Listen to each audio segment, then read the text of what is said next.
महाराष्ट्राच्या संत परंपरेत एक तेजस्वी, अलौकिक आणि दिव्य व्यक्तिमत्व म्हणजे संत ज्ञानेश्वर माऊली, ज्यांनी अवघ्या 21व्या वर्षी अध्यात्माचा महासागर उघडून दाखवला. ज्ञानेश्वर महाराजांचे वडील होते विठ्ठलपंत आणि आई रुक्मिणीबाई. विठ्ठलपंत हे अत्यंत धार्मिक आणि वेदशास्त्रात पारंगत होते. विठ्ठलपंत हे पैठण जवळील आपेगावचे कुलकर्णी होते. ते लहानपणापासूनच अत्यंत विरक्त, अभ्यासू आणि विठ्ठल भक्तीत दंग असणारे व्यक्तिमत्व होते. त्यांचा विवाह आळंदीचे सिद्धोपंत देशपांडे यांच्या कन्या रुक्मिणीबाई यांच्याशी झाला. लग्नानंतरही विठ्ठलपंतांचे मन संसारात रमले नाही. त्यांच्या मनात सतत संन्यासाश्रम घेण्याची तीव्र इच्छा होती. ज्ञानेश्वरांच्या जन्माचे सर्वात मोठे रहस्य किंवा कारणीभूत घटना म्हणजे त्यांच्या वडिलांनी घेतलेला संन्यास आणि त्यानंतर गुरु आज्ञेने पुन्हा केलेला गृहस्थाश्रम होय. काशी यात्रा आणि संन्यास दीक्षा. एक दिवस विठ्ठलपंत कोणालाही न सांगता आळंदीहून थेट काशीला निघून गेले. तिथे त्यांनी स्वामी रामानंद यांच्याकडून संन्यासाची दीक्षा घेतली आणि आपले नाव चैतन्याश्रम असे ठेवले.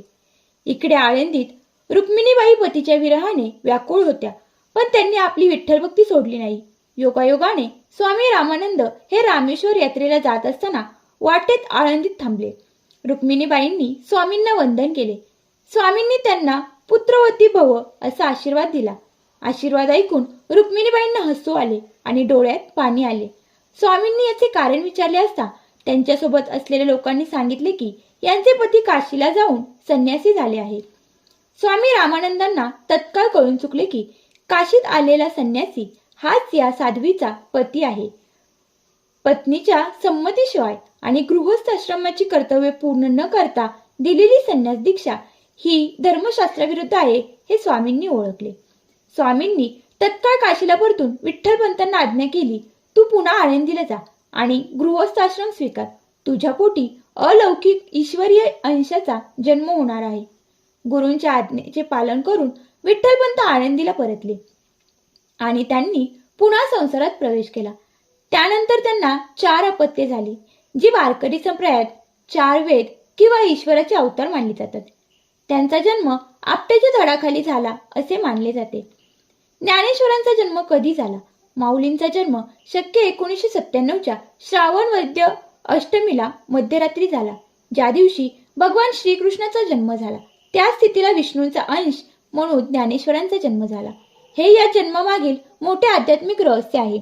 या मुलांचा जन्म अत्यंत पवित्र हेतूने झाला असला तरी तत्कालीन समाजासाठी तो एक गुन्हा होता.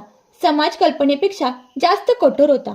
संन्यासाची मुले म्हणून हिणवणे, संन्यास घेतलेल्या व्यक्तीने पुन्हा गृहस्थाश्रम करणे आणि त्याला मुले होणे हे तत्कालीन सनातन धर्मशास्त्रानुसार निषिद्ध मानले जात होते. त्यामुळे समाजाने या संपूर्ण कुटुंबाला वाळीत टाकले. अन्न पाण्याची कोंडी. त्यांना गावात कोणी अन्न पाणी किंवा साधं बोलतही नसे. मुलांना खेळायला घेतले जात नसे. माऊलींना संन्यासी पोर म्हणून हिणवले गेले. मुले मोठी झाल्यावर त्यांचे मुंज करणे गरजेचे होते. मुंज झाल्याशिवाय त्यांना समाजात स्थान मिळणार नव्हते आणि वेद पठणाचा अधिकार मिळणार नव्हता. विठ्ठलपंत आळंदीच्या ब्राह्मणाकडे शुद्धीपत्राची मागणी करण्यासाठी गेले. ब्राह्मणांचे क्रूर प्रायश्चित. ब्राह्मणांनी सांगितले की संन्यासाच्या मुलांना शुद्ध करण्याचा कोणताही विधी शास्त्रात नाही. या पापातून मुक्ती मिळवायची असेल तर विठ्ठलपंत आणि रुक्मिणीबाईंना देहांत प्रायश्चित घ्यावे लागेल. माऊलीसाठी आई वडिलांचा त्याग. आपल्या निष्पाप मुलांना समाजात सन्मान मिळावा म्हणून विठ्ठलपंत आणि रुक्मिणीबाईंनी रात्रीच्या वेळी मुलांना झोपेत सोडून प्रयाग गाठले आणि त्रिवेणी संगमनात उडी घेऊन आपल्या प्राणांचे बलिदान दिले. या घटनेचे रहस्य ज्ञानेश्वर माऊलींनी वयाच्या अवघ्या 8व्या-9व्या वर्षी आई वडिलांचे छत्र गमावले. हा आघात सामान्य बालकाला वेळ लावणारा ठरला असता, पण माऊलींनी या दुःखाचे रूपांतर अथांग दयेत आणि ज्ञानामध्ये केले. आई वडिलांच्या मृत्यूनंतर 4ही भावंडे पैठणच्या धर्मपीठाकडे शुद्धीपत्र मागण्यासाठी पायी चालत गेली. तिथे ब्रह्मवृंदांनी त्यांची चेष्टा केली. ज्ञानेश्वर नावाचे रहस्य. पैठणच्या ब्राह्मणांनी ज्ञानेश्वरांना विचारले, तुझे नाव काय? ते म्हणाले ज्ञानेश्वर. त्यावर ब्राह्मण हसले आणि म्हणाले, अरे त्या समोरून जाणाऱ्या रेड्याचे नावही ज्ञाना आहे. मग तुझ्या आणि त्याच्यात फरक काय? माऊली अत्यंत शांतपणे म्हणाले, माझ्यात आणि या रेड्यात काहीच फरक नाही. आम्हा दोघांमध्ये एकच आत्म्याचा वास आहे. संतापलेल्या ब्राह्मणाने रेड्यावर चाबूक मारला तेव्हा तोच वळ माऊलींच्या पाठीवर उठला.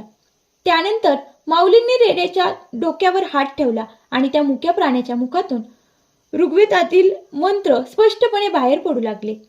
हा केवळ चमत्कार नव्हता, तर अद्वैत सिद्धांत माऊलींनी प्रत्यक्ष कृतीतून सिद्ध करून दाखवला होता. यामुळे पैठणच्या ब्राह्मणांनी नतमस्तक होऊन त्यांना शुद्धीपत्र दिले. संत ज्ञानेश्वरांचा जन्म एका विशिष्ट देवी कार्यासाठी झाला होता. त्यांचा जन्म रहस्यमय आणि संघर्षाने भरलेला असण्यामागचे सृष्टीचे काही नियम होते.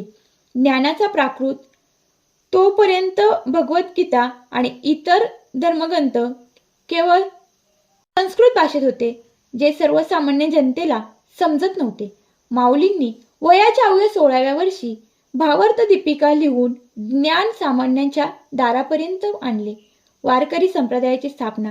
त्यांनी जात पात उच्च नीच भेद नष्ट करून विठ्ठल भक्तीचा सोपा मार्ग दाखवला.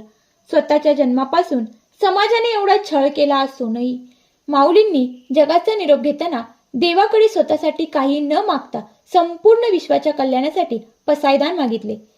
जे कळांची व्यंकटी सांडो तया सत्कर्मी रती वाढो. संत ज्ञानेश्वर माऊलींचे जन्मरहस्य हे केवळ एका संन्यासाच्या पोटी जन्मलेल्या मुलांची कथा नाही, तर अमृतानुभव देणाऱ्या एका दिव्य शक्तीचा अवतार आहे. समाजाने दिलेल्या अपमानाच्या विषाचे पचन करून जगाला ज्ञानामृताचे डोहाळे पुरवणारी माऊली म्हणूनच आजही कोट्यवधी वारकऱ्यांचे आणि मराठी माणसांचे श्रद्धास्थान आहे. वयाच्या अवघ्या 21व्या वर्षी आळंदीला त्यांनी जिवंत संजीवनी समाधी घेतली.